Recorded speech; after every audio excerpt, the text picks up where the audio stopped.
കിരീടം നേടുന്നതിനേക്കാൾ കടുപ്പമാണ് കിരീടം നിലനിർത്തുക എന്നത്. ഈ വെല്ലുവിളി ഏറ്റെടുക്കാനാണ് അർജന്റീന അടുത്ത മാസത്തെ കോപ്പ അമേരിക്കയിൽ കളിക്കാനെത്തുന്നത്.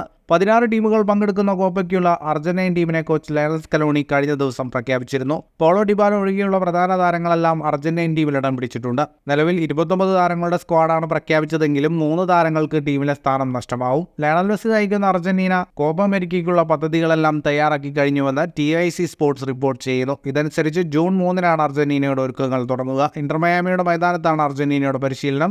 ജൂൺ 9-ന് അർജന്റീന ആദ്യ സന്നാഹ മത്സരം കളിക്കും. ഇക്വഡോറിനെതിരായ മത്സരം ചിക്കാഗോയിൽ നടക്കും. അതുവരെ മെസ്സിയും സംഘവും ഇന്റർ മയാമിയിൽ തുടരും. മെസ്സി ഇന്റർ മയാമിയിൽ കളിക്കുന്നതുകൊണ്ടാണ് ദേശീയ ടീമിന്റെ പരിശീലനവും ഇവിടെയാക്കാൻ തീരുമാനിച്ചത്. സന്നാഹ മത്സരത്തിനു ശേഷം പരിശീലനത്തിനായി അർജന്റീന മയാമിയിലേക്ക് മടങ്ങിയെത്തും. ജൂൺ 14-ന് വാഷിംഗ്ടണിൽ ഗ്വാട്ടിമാലയുമായാണ് രണ്ടാം സന്നാഹ മത്സരം. ഇതിനുശേഷം അറ്റ്ലാന്റയിലേക്കാണ് അർജന്റീന പറക്കുക. അർജന്റീനയുടെ ആദ്യത്തെ കോപ്പ അമേരിക്ക മത്സരം അവിടെയാണ് നിശ്ചയിച്ചിരിക്കുന്നത്.